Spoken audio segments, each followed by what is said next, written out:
하나님의 말씀은 시편 100편 1절에서 5절까지 봉독하겠습니다. 구약 874쪽 시편 100편 1절에서 5절까지 봉독합니다. 온 땅이여 여호와께 즐거운 찬송을 부를지어다. 기쁨으로 여호와를 섬기며 노래하면서 그의 앞에 나갈지어다.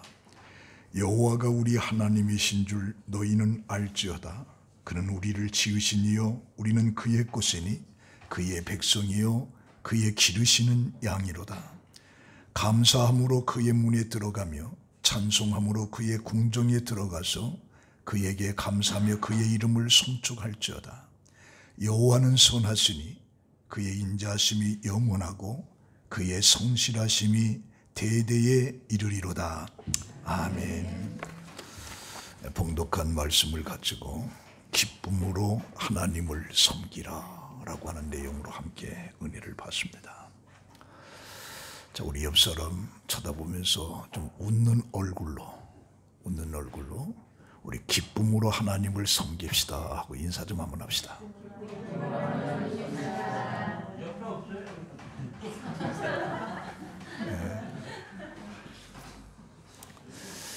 이 코로나로 인해서 우리 사회가 기쁨을 잃어버렸습니다. 그리고 어두운 얼굴빛, 불안, 두려움이 가득한 이런 상태 속에서 오늘 우리들이 살아가고 있습니다. 지나가다가 기침만 한 번 해도 주의 시선을 따갑게 받는 이런 상황 속에 우리가 살고 있다 보니까 웃음을 잃어버렸다. 기쁨을 잃어버렸다. 그래서 기쁨으로 하나님을 섬기라라고 하는 내용으로 우리 함께 은혜를 받습니다. 사실 요사이 기쁨에 대해서 각 학자들이 분야별로 많은 연구를 하고 있습니다. 안 믿는 사람들도 기쁨, 웃음이 굉장히 건강에도 효과가 있고 인생의 삶에 전반적으로 많은 지대한 영향을 끼친다라고 말하고 있습니다. 그래서 웃음은 참으로 중요한 것입니다. 이 웃음은 치료하는 데도 효과가 있습니다. 웃을 때에 분비되는 엔겐팔린이라고 하는 그 호르몬이 그 진통 효과가 있어서 몰핀의 300배 이상의 효과가 있다고 합니다. 얼마나 엄청난 힘이 있는지 모르겠어요. 이 암 환자들이 고통을 잊기 위해서 몰핀 주사를 맞는데 이 몰핀보다도 300배 이상이 효과가 있다라고 하는 이 웃음, 이게 바로 엔겐팔린이라고 하는 것이 거기서 나오는 거, 웃음 속에서. 미국의 메모리얼 병원에서는 외래 환자를 대상으로 오랫동안 연구를 했는데 그 스트레스 호르몬은 이 코티졸이라고 해요. 이 코티졸의 양을 줄여주는 역할이 바로 웃을 때에 일어난다. 그리고 우리 몸에 이 스트레스는 이 긴장과 병을 가져다 주는데 이것을 막아내는 약이 없습니다. 있다면 오직 웃음, 이 웃음만이 치료가 된다는 거죠. 한 번 웃으면 5분을 에어로빅 하는 것보다 더 효과가 있다고 하는 거예요. 그 에어로빅을 통해서 우리가 여러 가지 몸의 기능을 활발하게 하지만 내 마음, 내 정신, 영적인 것에 대해서는 아무 영향을 주지 못합니다. 그러나 이 웃음은 근본적으로 안에 있는 가장 큰 뇌의 기능을 활발하게 움직이기 때문에 건강에도 그렇게 좋다는 거예요. 우리 다시 한번 옆 사람 쳐다보고 좀 웃는 얼굴로 한번 좀 안녕하세요 하고 인사 좀 한번 해봅시다. 네. 우리 김영부 집사님 좀 아내한테 좀 웃는 얼굴로 좀 한번.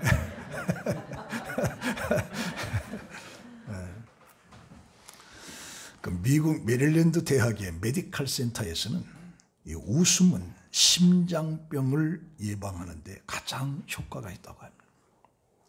또 또 캘리포니아의 노마린다 의과대학에서는 웃음과 면역체계에 대한 연구에서 웃을 때의 체내에서 병균을 막는 항체인 인터페로 감마 호르몬이라고 하는 것이 분비된다라고 하는 것을 발견한 거예요. 동경의대에서는 만성 통증 환자들에게 웃음이라고 하는 것은 불치의 병도 고칠 수가 있다라고 말을 하고 있습니다.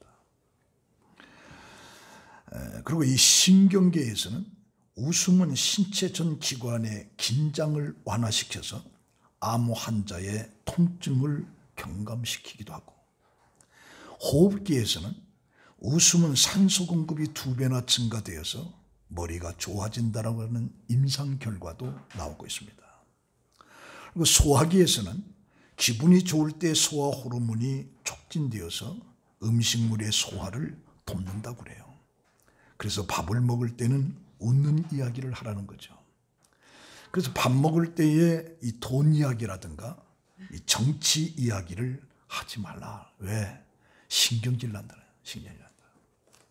그 웃는 이야기를 하라는 거죠. 그러면 소화가 잘 되고 건강에 좋은데 이 근육계도 물러나고, 웃으면 우리 몸의 65개의 근육 중에 231개가 움직인다는 거예요. 그리고 얼굴 근육도 15개가 움직인다고 하는 겁니다. 그래서 웃으면 세포도 증가되는 것 때문에 이 웃음이 얼마나 좋은지를 몰라요. 우리 조상들도 여기에 대해서 이미 많은 경험이 있었던 것 같아요. 그래서 이 소문 만복내라. 웃으면 만복이 온다. 일소일소 일로일로.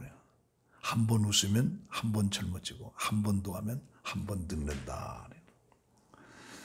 우리나라의 그 임금들도 장수를 위해서 웃는 내시를 채용했다고 그래요. 내시를. 그래서 이 궁궐은 항상 긴장하니까 내시 가운데 웃는 것만을 전문적으로 하는 사람들이 두어졌다고 하고, 또 고대부터 그 환부에 하얀 깃털을 가지고 그 간지럽혀서 웃게끔 하는 그런 치유술도 사실 궁중에서 있었던 겁니다. 그리고 우리나라에서는 이 박장대소라, 이 박장대소라고 하는 것은 손뼉을 치며 크게 웃는 것이고, 파한대소라고 하는 말은 즐거운 표정으로 한바탕 웃는 거죠. 이 포복절도라고 하는 말은 배를 안고 넘어질 정도로, 배꼽이 빠질 정도로의 웃는 것을 이야기하는 거예요. 그래서 이 웃음이라고 하는 것도 역시 우리 조상들도 이렇게 많은 경험을 가지고 있는 이 웃음, 기쁨이에요. 근데 오늘 우리 그리스도인들에게는 이 기쁨이라고 하는 것을 오늘 이 성경에서 강조를 해주고 있어요. 그래서 여러분들이 오늘 이 말씀을 듣기 전에 나는 과연 삶에 기쁨이 있는가? 근데 중요한 것은 내게 무슨 좋은 일이 있어서의 내가 기쁨을 표현하는 거하고 하나님 자체에 내가 기뻐하는 거하고는 하늘과 땅 차이입니다. 요새 왜 기쁨이 없냐 했더니 요새 기쁠 일이 뭐가 있어요 하고 인상 쓰는데, 우리 기독교인들은 내게 뭐가 주어졌기 때문에, 뭐가 이루어졌기 때문에 마음이 편안하고 기쁨을 말하는 게 아니고 하나님 존재 자체의 기쁨을 갖는 것을 말하는 거예요. 근데 이런 기쁨을 여러분들은 가지고 있는지, 이런 기쁨을 가지고 있다면 삶이 아무리 어두움 속에서도 우리는 기뻐할 수가 있다는 거죠. 기뻐할 수가. 오늘 이 본문은 1절에서 5절까지 짤막한 내용이지만 그 내용 속에는 피해나 원망이 하나도 없습니다. 처음부터 끝까지 하나님을 찬송할 것을 촉구하고 있는 것입니다. 여기에 누구에게 하나님을 기뻐하고 또 찬송을 해야 되느냐라고 할 때 온 땅을 향해, 하나님을 섬기는 온 백성을 향하여 즐거이 부를지어다. 그러니까 온 땅에 존재하는 모든 사람들이 하나님을 찬송하라 그렇게 말한 거예요. 근데 이 찬송하는데 즐거이 부를지어다라고 하는 이 즐거이 부를지다라고 하는 이 말은 귀가 먹을 정도로 큰 소리로, 그러고 소리치면서 놀라서 기뻐서 소리치는 이런 마음을 가지고 즐거이 하나님을 찬송하라는 거죠.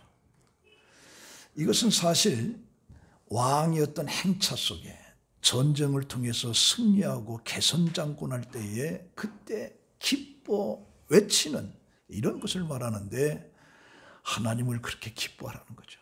하나님을. 그러면서 2절에 보면 기쁨으로 여호와를 섬기며 노래하면서 그의 앞에 나갈자다. 근데 여기 중요한 것은 기쁨으로 섬기라라고 하는 이 섬긴다라고 하는 것은 노예와 주인의 관계예요. 어찌할 도리가 없는 관계, 강한 자가 약자를 억압하고 착취하고 학대하는 것에 배후에 깔려 있어요. 그래서 힘 있는 자와 힘 없는 자, 힘 있는 자 속에 우리는 노예와 같은 이 섬김의 내용인데, 그러나 여기서 여호와를 섬긴다라고 하는 건 오히려 반대입니다.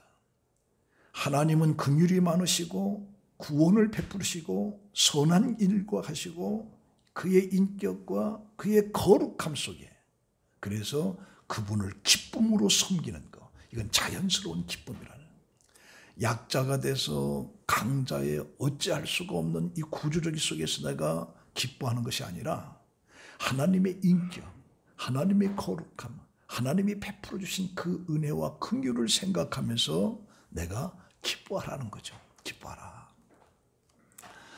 그런데 이 시인은 그 섬김을 하나님의 백성으로 여겼던 이스라엘 백성에게만 국한시키는 것이 아니라 모든 민족, 열방, 땅의 모든 만물을 향해서 명령을 하고 있는 겁니다.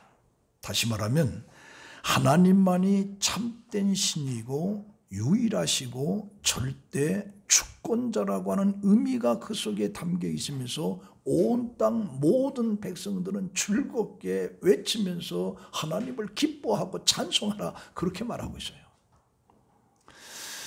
여기서 온 땅이라고 하는 것은 자기 민족, 자기 백성이라고 하는 한계를 뛰어넘어서 온 땅으로 즐겁게 찬송을 부를지어다, 기쁨으로 하나님을 섬길지어다라고 말하고 있는 거죠. 그래서 느헤미야 8장 10절에 보면 여호와를 기뻐하라, 너희의 힘이니라. 하나님을 기뻐하는 것이 너희의 힘이라고 말씀하고 있어요. 시편 37편 4절에 여호와를 기뻐하라, 저가 내 마음의 소원을 이루어 주시리라. 그래서 하나님을 기뻐하는 자를 하나님이 더 사랑하신다는 거죠. 기쁨으로 성전을 찾는 자에게 하나님은 신령한 복을 주시는 거죠. 기쁨으로 내가 예배를 드릴 때 은혜가 임하게 되는 거예요. 마지못해 억지로가 아니라 하나님 존재 자체에 내가 기뻐서 그 하나님을 경배하고 하나님을 예배하는 거죠. 그래서 우리가 하나님을 섬기고 경배하는 데 있어서의 어떤 종교적인 의무감이라든가 형식적이 돼서는 안 된다는 겁니다. 베풀어 주신 은혜와 복을 기억하면서 벅찬 감격 속에 자발적으로 행해야 돼요. 그렇다면 왜 내가 하나님을 섬기고 기쁨으로 찬송과 노래를 불러야 되느냐라고 할 때 3절에 보니까 여호와가 우리 하나님이신 줄 너희는 알지어다. 여호와가 우리 하나님이시라고 하는 것을 너희는 알지어다. 그렇기 때문에 그 하나님을 기뻐하며 즐거워하며 찬송을 부르라, 그렇게 말하고 있어요. 자, 그러면 여호와가 우리 하나님이신 줄 너희는 알지어다 할 때 이 여호와라고 하는 말은 스스로 있는 자, 하나님의 고유한 성호입니다. 출애굽기 3장 13절에 모세가 하나님의 소명을 받고 하나님에게 이스라엘 자손이 묻기를 너를 보내신 그의 이름이 무엇이냐라고 물으면 내가 무엇라고 말을 하오리까 라고 했더니 하나님께서 모세에게 말하기를 나는 스스로 있는 자다. 스스로. 그래서 너는 이스라엘 자손에게 이같이 이르기를 스스로 있는 자가 나를 너희에게 보내셨다 하라. 그래서 이 시브리 사람들은 부정한 입술을 가진 인간이 거룩하신 하나님의 이름을 함부로 입에서 담을 수 없다라고 하는 생각을 통해서 스스로 있는 자라고 하는 이 뜻을 우리가 야훼라고 합니다. 야훼. 그 야훼라고 하는 말을 사용했어요. 그런데 그들이 바벨론의 포로가 돼서 70년 후에 다시 돌아오면서 야훼라고 하는 이름마저도 우리가 어떻게 부를 수가 있느냐, 이 거룩한 이름을. 그래서 아도나이라고 하는 이름으로 대체시킵니다. 이 아도나이가 주라는 뜻이에요. 아도나이라. 그래서 오늘 우리가 사용하는 여호와라고 하는 말은 야훼라고 하는 말이고, 야훼라고 하는 말을 우리가 감히 어떻게 부를 수가 있느냐라고 해서 아도나이라고 우리가 부르게 되는 겁니다. 그래서 하나님이라고 하는 것은 엘로힘, 창조주를 말하는 거예요. 지배자를. 그래서 그 절대적인 힘과 권위를 지니신 하나님의 속성을 강조하는 호칭인 거죠. 그래서 야훼, 엘로힘. 그래서 이걸 아도나이 이렇게 부르는 거죠. 그래서 바로 이분이 우리 하나님이라고 하는 것을 너희는 알아라. 이렇게 말합니다. 그 하나님은 유일신이시고 다른 신은 존재하지 않는 거죠. 그래서 알지어다, 이 말은 단순한 어떤 지식적인 것을 의미하는 것이 아니라 여호와께서만이 하나님이라고 하는 것을 인정하고 그의 주권을 고백하는 거예요. 주권을. 그래서 신명기 4장 39절에 보면 그런즉 너는 오늘 위로 하늘에나 아래로 땅에 오직 여호와는 하나님이시요 다른 신이 없는 줄을 알아 명심하고. 그래서 중요한 것은 하나님 여호와 야훼라고 하는 이분은 단 한 분이라. 단 한 분이라. 그렇기 때문에 그분을 기뻐하고 그분을 찬송을 해야 된다라고 강조를 하고 있어요. 그래서 이사야 43장 10절에 보면 나 여호와가 말하노라 너희는 나의 증인 나의 종으로 택함을 입었나니 이는 너희가 나를 알고 믿으며 내가 그인 줄 깨닫게 하려 함이라. 나는 전에 지음을 받은 신이 없었느니라 나의 후에도 없었느니라. 나 곧 나는 여호와라 나 외에 구원자가 없느니라.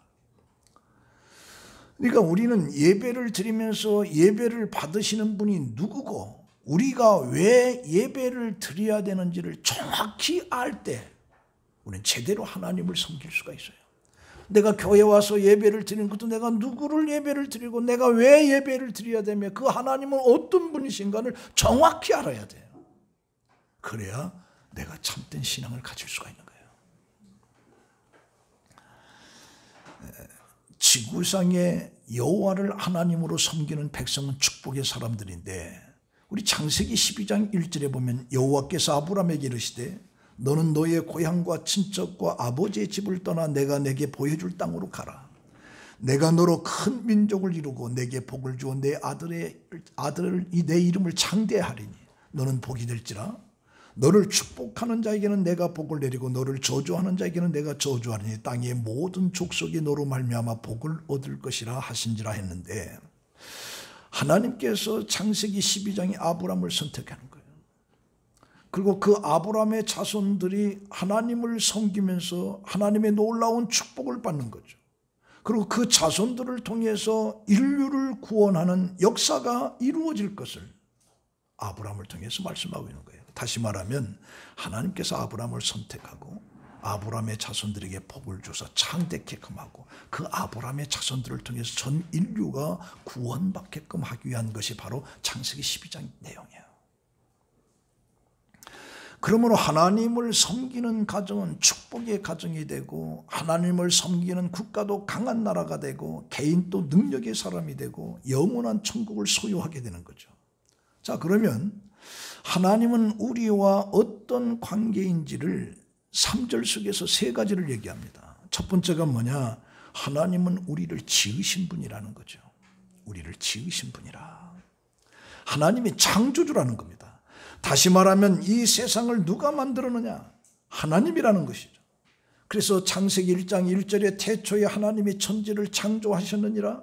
요한복음 1장 1절에 태초에 말씀이 계시니라. 이 말씀이 하나님과 함께 계셨으니 이 말씀은 곧 하나님이시라. 그가 태초에 하나님과 함께 계셨고 만물이 그로 말미암아 지은 바 되었으니 지은 것이 하나도 그가 없이 된 것은 없느니라.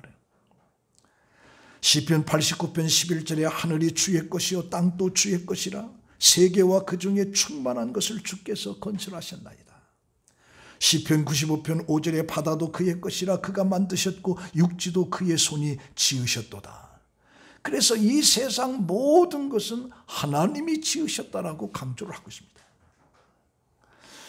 여러분들 바다도 하나님이 지으셨다고 하는데 이 바다가 얼마나 신비한지 여러분 아십니까? 이 바다 속에는 전 세계 5대 양을 팔자 모양으로 흘러갑니다. 이게 이제 해류라고 하는 거예요. 해류. 5대 양 속에 바다 속에 팔자 모양으로 이렇게 계속 도는 거죠. 그래서 이 바다 속에 거대한 강을 형성해서 대단한 속도로 해류가 이르는 거죠. 그리고 그것이 홍수와 가뭄 등의 육지의 기후를 주관하고 있는 거예요. 신비하지 않습니까? 그 해류의 존재를 알아내는 것이 이 세상에 그 어떤 것도 아닌 하나님의 형상의 지음을 받은 인간이 하나님의 창조의 오묘함을 발견하게 되는 거죠. 그리고 그것을 보관하도록 한 거예요. 여러분들 이 지구는 태양을 돌면서 제자리를 유지하는데 이 지구와 태양의 평균 거리가 1억 5천만 킬로미터입니다. 그런데 만약에 지구와 태양의 거리가 몇 킬로만 가까워져도 이 지구의 모든 생물들은 불타 다 죽습니다. 또 태양과 지구 사이 몇 킬로만 멀어져도 이 지구상의 모든 건 얼어서 다 죽습니다. 그리고 이 지구가 23.5도로 이렇게 기울어졌어요. 그래서 이 기울어진 것을 통해서 사계절, 봄, 여름, 가을, 겨울이 있는 거예요. 그러면서 누가 태양과 지구의 거리를 정하셨고 누가 그 지구를 23.5도로 기울였는가? 이건 자연이 저절로 되는 게 아니에요. 이건 하나님이 정하신 거예요. 그것을 알아내고 관리하는 것이 하나님의 형상의 지음을 받은 우리 인간이란 말이죠. 그래서 시편 8편 6절에 보면 주의 손으로 만드신 것을 다스리게 하시고 만물을 사람의 발 아래 두셨다. 곧 소와 양과 들짐승이며 공중의 새와 바다의 물고기와 바닷길에 다니는 것이니라. 에베소 2장 10절에 우리는 그의 만드신 바라 그리스도 예수 안에서 선한 일을 위하여 지으심을 받은 자니 이 일은 하나님이 전에 예비하사 우리로 그 가운데서 행하게 하려 함이라. 시편 8편 4절에 보면 사람이 무엇이기에 주께서 그를 생각하시나이까 내가 무엇이간데 형편없는 죄인을 이렇게 해주시나이까. 그러니까 인간은 형편없는데 그 하나님이 어떤 분이냐, 창조하신 지구와 태양의 거리를 지구를 23.5도로 기울여서 봄, 여름, 가을, 겨울을 만들었고 바다의 해류를 돌면서 이 지구의 모든 것들을 다 감당하는 이런 엄청난 사실을 누가 했느냐? 하나님이 하셨다. 하나님이 하셨다.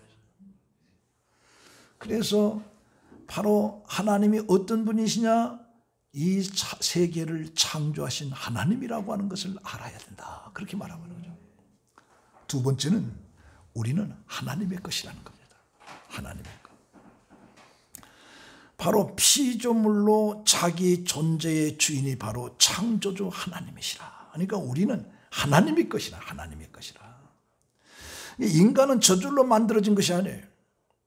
이 창조, 하나님의 창조란 말이에요. 하나님의 작품이란 말이죠. 우리 진화론을 통해서 아메바가 형성해서 원숭이가 되고 원숭이가 돼서 사람이 됐다. 이건 진화론적이에요. 이게 이제 우리나라에서는 교육이 없습니다. 그러나 유럽이나 미국 가서는 창조론도 같이 배워요. 진화론도 얘기하지만 이론설도 있다라고 하는 창조론도 얘기하는 거예요. 그런데 우리는 진화론 하나만 배우는 거예요. 그래서 이 세계가 어떻게 되냐 그래요. 진화되었다. 아니다. 창조란 창조.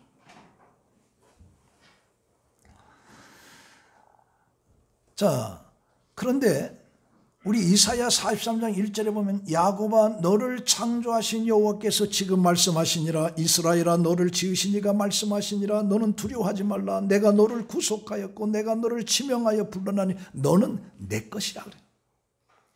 이 세계를 창조하신 하나님이 그 다음에 우리에게 요구하는 너는 내 거라니. 왜? 내가 만들었으니까. 내가 만들었어요. 이런 것을 알고 우리가 하나님을 경배하고 하나님을 예배하는 거예요. 에베소서 1장 7절에 우리가 그리스도 안에서 그의 은혜의 풍성함을 따라 그의 피로 말미암아 구속 그 죄 사함을 받았으니. 그러니까 우리는 죄로 인해서 전부 다 멸망받을 수밖에 없는데 예수 그리스도의 그 십자가의 피를 대속을 통해서 그 피로 우리를 샀다는 거예요. 그래서 너는 내 거라 내 거라. 그래서 우리는 하나님의 것이에요. 하나님의. 베드로전서 2장 9절에 그러나 너희는 택하신 족속의 왕같은 제사장들이여 거룩한 나라여 그의 소유가 된 백성이니 이는 너희를 어두운 데서 불러내어 그의 기이한 빛에 들어가게 하신 이의 아름다운 덕을 선포하게 하려 함이라. 로마서 5장 8절에 우리가 아직 죄인 되었을 때 그리스도께서 우리를 위하여 죽으심으로 하나님께서 우리에 대한 자기의 사랑을 확정하셨느니라. 그러면 이제 우리가 그의 피로 말미암아 의롭다함을 얻었으니 더욱 그의 진노에서 구원을 받은 것이니라. 사도 바울은 로마서 14장 7절에 우리 중에 누구든지 자기를 위하여 사는 자가 없고 자기를 위하여 죽는 자도 없으니 우리가 살아도 주를 위해서 살고 죽어도 주를 위해서 죽나니 그러므로 사나 죽으나 우리는 주의 것이로다. 우리는 주의 것이야. 죽어도 주를 위해서 살아도 주를 위해서 사나 죽으나 우리는 주의 것이라. 주의 것이라. 네. 그리고 세 번째는 우리는 하나님의 양이라고 하는 것을 표현하고 있습니다. 양이라고.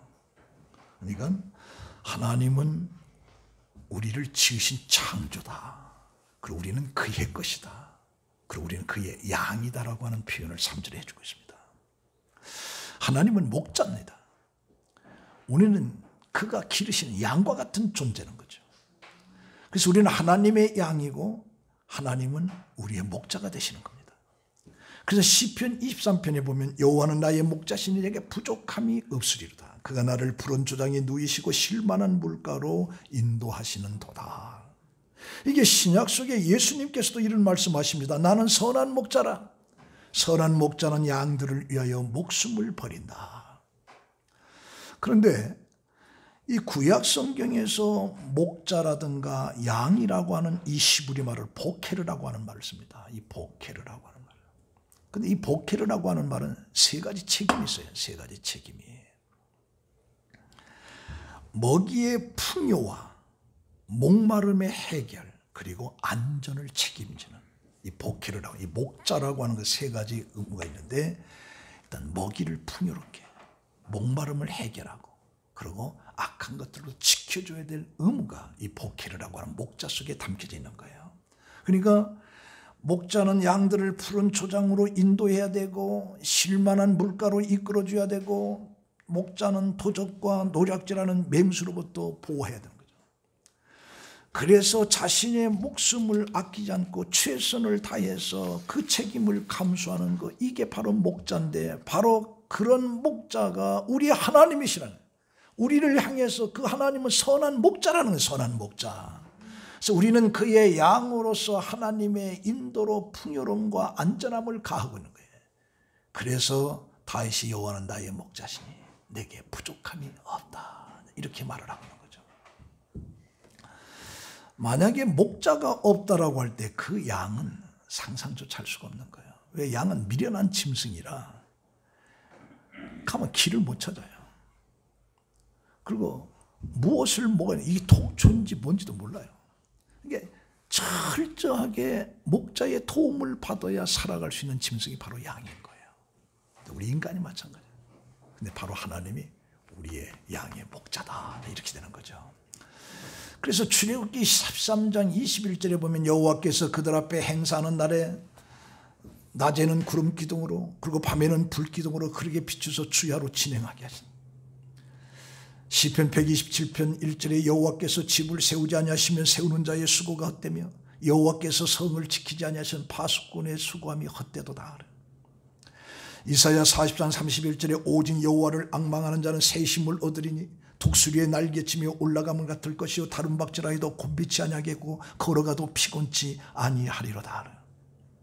이 신약 속에 누가복음 15장 속에 와서는 비유 속에 잃어버린 양을 찾기 위해서 산을 넘고 강을 넘어서 양 한 마리를 딱 찾습니다.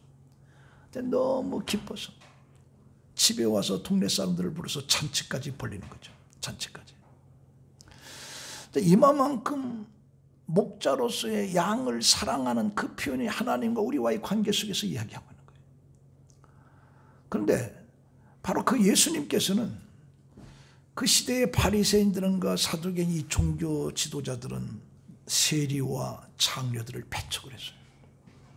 근데 예수님께서는 그 세리와 창녀까지 다 안아줬어요. 다 안아줬어요. 오늘 우리들도 이 복음을 증거할 때 가끔 우리가 실수하는 경우들이 있어요. 미련을 갖지 않는 겁니다. 하는 것 보니까 형편없단 말이죠. 미련을 갖지 않아요. 믿으려면 믿고 말란 말아 이러잖아요. 그러나 하나님은 그렇지 않잖아요. 한 마리 양이라도 어떻게 그걸 구드려요. 바로 그래서 이 3절 속에 하나님은 우리를 창조하신 하나님, 우리는 그의 것이고 그는 우리의 목자가 돼서 우리의 삶을 이끌어 주시는 하나님. 그렇기 때문에 그 하나님을 기뻐하며 즐거워하며 찬송하라는 거죠. 찬송하라. 자, 오늘 이 말씀은 이제 결론 냈습니다. 4절에 보니까 감사함으로 그의 문에 들어가며 찬송함으로 그의 궁중에 들어가서 그에게 감사하며 그의 이름을 송축할지어다. 5절에 여호와는 선하시니 그의 인자하심이 영원하고 그의 성실하심이 대대에 미치리로다. 여기 이 시인은 감사와 찬송으로 하나님의 성전에 들어가라는 거예요. 왜냐하면 그는 선하시고 인자하시고 성실하심이 대대에 이르기 때문입니다. 그런데 중요한 것은 요한계시록 21장 27절에 보면 무엇이든지 속된 것이나 가증한 일 또는 거짓말하는 자는 결코 그리로 들어가지 못하리라. 여기에 그 궁정에 들어가서 감사하면서 여호와의 이름을 송축하라고 했는데 그 궁정에 들어갈 수 있는 자가 어떤 자냐는 얘기죠. 여기에 보면 속된 것이나 가증한 일, 거짓말하는 자는 결코 그리로 들어갈 수가 없다고 그랬어요. 그런데 히브리서 10장 19절에 보면 그러므로 형제들아 우리가 예수의 피를 힘입어 성수에 들어갈 담력을 얻었나니 그 일은 우리를 위하여 시장 가운데로 열어놓으신 새로운 살 길이요 시장은 곧 그의 육체니라. 그러니까 감사함으로 찬송하고 하나님의 궁정에 들어가서 그에게 감사하고 그의 이름을 송축하라고 하는데 그 자격이 바로 예수 그리스도의 십자가의 피를 통해서 씻음을 받은 자는 그 궁정에 들어갈 수가 있다는 겁니다. 그 궁정에. 이게 우리 기독교의 복음인 거예요. 그래서 우리가 예수 믿는 거예요. 그래서 우리가 이 감사하면서 찬송 부르는 그 이유는 우리를 죄에서 벗어나게 하시고 하나님의 자녀로 삼아주셨다는 이 사실 한 가지만 생각해도 우리는 평생의 찬송과 감사하면서 살 수가 있다는 거예요. 내 상황이 어려워도 죽을 수밖에 없는 나를 위해서 구원을 주신 그 하나님을 생각하면 기뻐할 수가 있다는 거예요. 기뻐할 수가. 그래서 이 100편 속에는 원망과 불평 하나도 없어요. 무조건 너 하나님을. 왜? 하나님이 나에게 베풀어 주신 것을 생각하면서 감사하라는 거죠. 하나님을. 그러니까 내가 여러분들이 오늘 교회 올 때 무슨 일이 있었는지 모르겠습니다만 뭐 기분 나쁜 일이 있었다. 걱정 근심이 있었다. 그건 아무 상관이 없다. 나를 불러주셔서 나를 구원해 주신 그 하나님을 기뻐하라는 거죠. 기뻐하라는 거죠. 자, 영국의 작가 아이잔 윌튼이라고 하는 사람이 감동적인 글을 하나 썼는데 하나님의 주소는 두 곳이 있다. 하나는 하늘나라고 하나는 감사하는 사람의 마음속에 있다. 그래서 하나님은 하늘에만 계시는 것이 아니라 감사하는 사람의 마음에 계신다라고 얘기하는 거예요. 그래서 감사와 찬송이 없는 사람은 천국의 기쁨을 맛볼 수가 없어요. 감사하는 마음이 천국이라면 지금 내가 기뻐하는 마음이 없으면 그는 천국의 기쁨을 맛볼 수가 없다는 거예요. 없다는. 자, 제가 예화를 하나 들어봅니다. 어느 부인이 캐러더스 목사를 찾아와서 나이트클럽에서 댄서로 일을 하는 자기 딸을 위해서 기도를 부탁을 해요. 목사님은 그 부탁을 듣고서 말을 하기를 우리 함께 기도한 것을 기쁘게 생각합니다. 또한 당신의 딸과 함께 역사하시는 하나님을 찬양합니다 라고 하는 말을 들은 이 부인은 질겁을 하면서 목사님에게 묻습니다. 목사님, 무슨 말을 그렇게 하세요? 지금 내 딸은 형편없이 행동하고 있는데 어떻게 하나님을 찬양합니까? 내 딸은 귀신이 들렸어요. 귀신이 들렸어요. 그러자 이 목사는 당신의 생각에는 그럴지 모르지만 그러나 하나님께 감사하며 찬송할 수 있는 것을 당신은 생각해야 됩니다.